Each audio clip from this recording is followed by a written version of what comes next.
How to check BVN on GTBank app. Hello everyone, my name is Mal and in this video I'm going to show you how you can do that. So to know how you can do this, watch this video till the very end. First of all, you need to download and install the GTBank app on your device. If you have not already downloaded, go to the Google Play Store or the App Store and then download it quickly.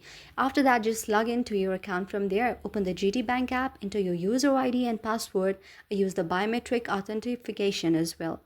So after that, you just need to access to the menu option. Once logged in, look for the menu icon using three horizontal lines or a grid icon, typically located at the top left or the bottom right corner on the screen.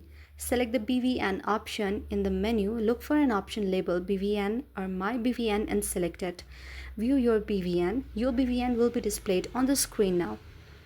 So you also have an alternative method to do that by using the USSD code as well.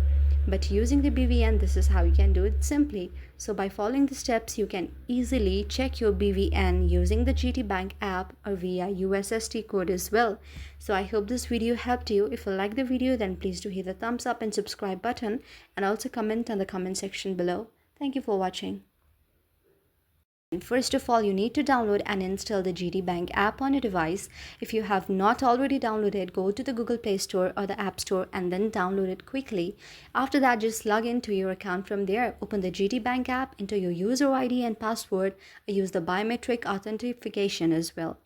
So after that, you just need to access to the menu option. Once logged in, look for the menu icon using three horizontal lines or a grid icon, typically located at the top left or the bottom right corner on the screen. Select the BVN option in the menu. Look for an option labeled BVN or My BVN and select it. View your BVN. Your BVN will be displayed on the screen now. So you also have an alternative method to do that by using the USSD code.